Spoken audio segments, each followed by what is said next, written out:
Vamos a ver algunas articulaciones del miembro superior: la esternoclavicular, acromioclavicular, la glenohumeral, la del codo y la radioulnar proximal y distal. En cuanto a las generalidades de las articulaciones, acuérdense que la mayoría de las articulaciones van a ser por cartílago hialino. La cápsula articular es fibrosa y está recubierta internamente por una membrana sinovial generante hasta los bordes de donde está el cartílago hialino. Los ligamentos favorecen la estabilidad articular junto con los músculos, y la inervación y la irrigación van a ser las estructuras vasculares y nerviosas que atraviesan esta articulación. Están implicadas en el movimiento de la cintura escapular tres articulaciones, que son la esternoclavicular, acromioclavicular y propiamente la del hombro o glenohumeral. Se mueven simultáneamente. Es difícil que en algún movimiento hagamos un movimiento aislado.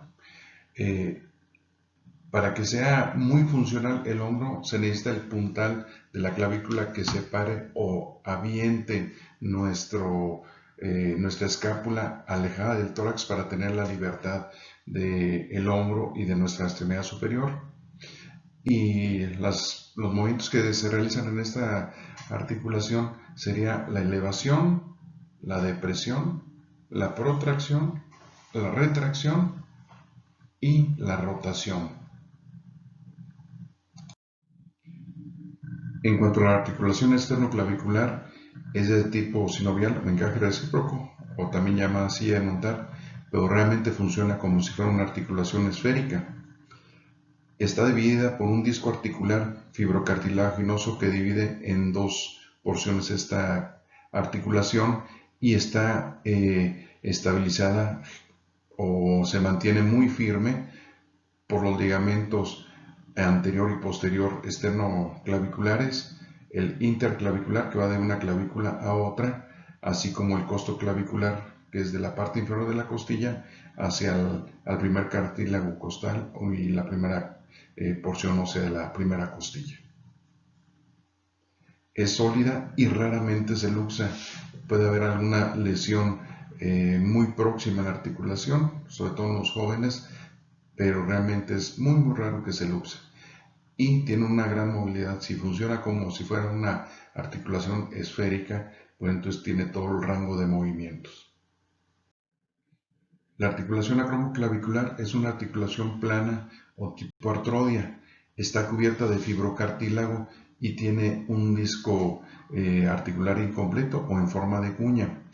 Tiene una cápsula fibrosa que le da integridad a la articulación y está reforzada por arriba por fibras del músculo trapecio que se insertan entre la clavícula y el acromion. Pero realmente lo que mantiene íntegra esta articulación son los ligamentos conoide y trapezoide, que van de la apófisis coracoides a la porción inferior del tercio lateral de la clavícula.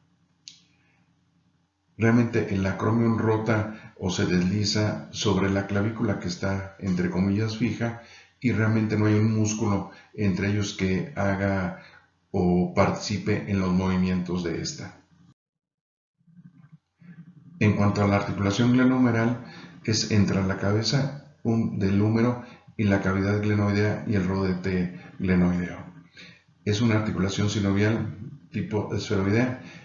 Hay una incongruencia entre la cavidad glenoidea y la cabeza del húmero, que es exagerada la disparidad entre ellas. Obviamente esto se corrige con la prolongación de esta copa o esta cavidad a través del rodete glenoideo y los músculos del manguito de los rotadores que mantienen o jalan la cabeza, que siempre esté apoyada sobre la cavidad glenoidea.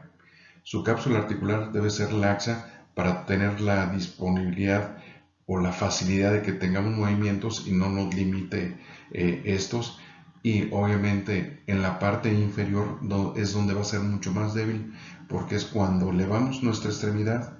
Necesitamos que esta parte de la cápsula sea tan laxa para que permita la elevación completa del brazo. Los ligamentos que mantienen la integridad de esta articulación sería el gleno humeral, el coraco humeral, el humeral transverso, que realmente no participa como tal en la integridad de la articulación, así como el coraco acromial, que también está por fuera propiamente de la articulación, pero impide que haya un deslizamiento o un desplazamiento hacia arriba de la cabeza del húmero. Dentro de la cavidad está el tendón de la cabeza larga del bíceps que llegó por la corredera bicipital. Está recubierto de membrana sinovial, realmente nunca se moja de líquido sinovial mi tendón.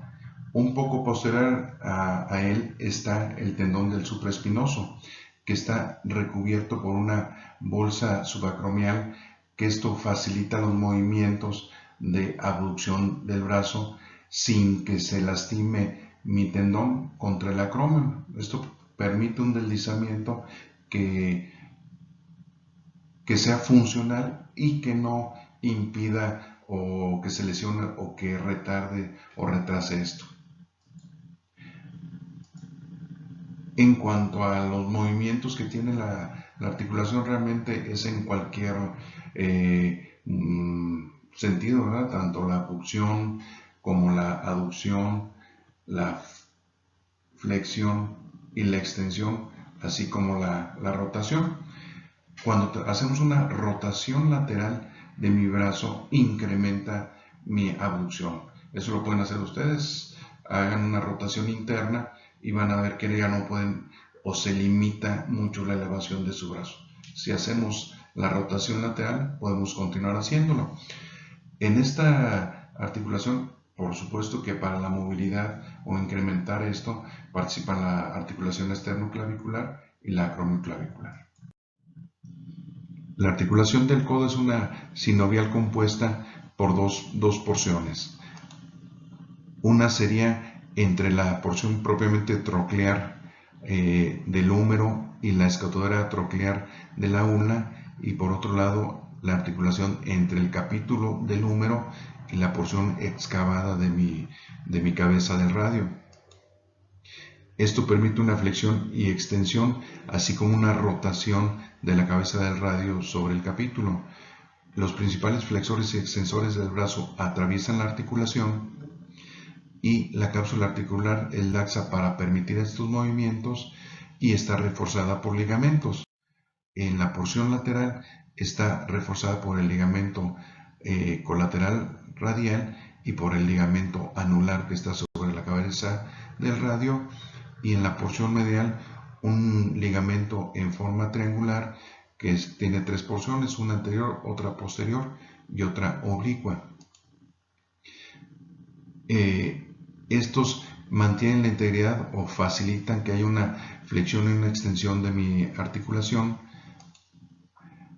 y todos los tendones que atraviesan esta articulación están recubiertos por bursas o bolsas protectoras, ya que la fricción de los tendones contra el hueso puede lastimarlos y puede llegar a una degeneración o un desgarro.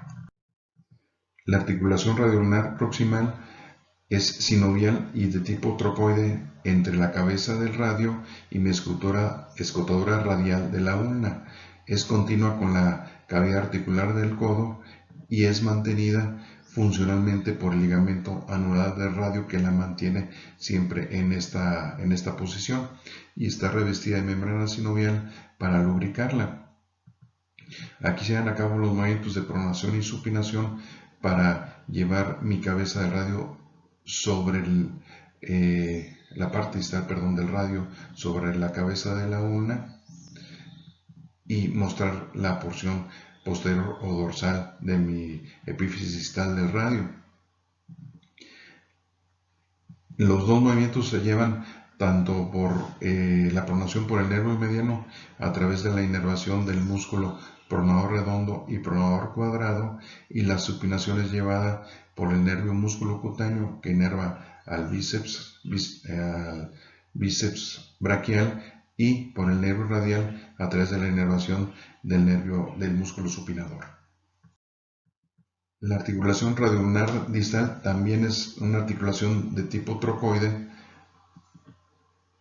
es entre la cabeza de mi cúbito o de mi ulna y la extremidad distal del radio.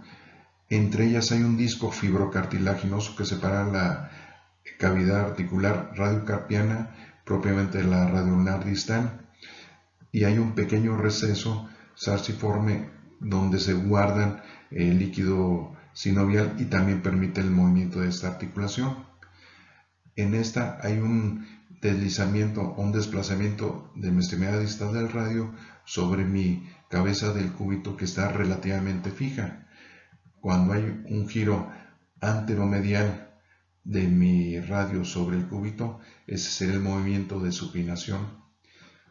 Y cuando hay una rotación lateral de mi radio sobre mi cabeza, sería una pronación, como será este caso. Entonces aquí estará mi antebrazo haciendo una pronación y aquí estaré haciendo una supinación.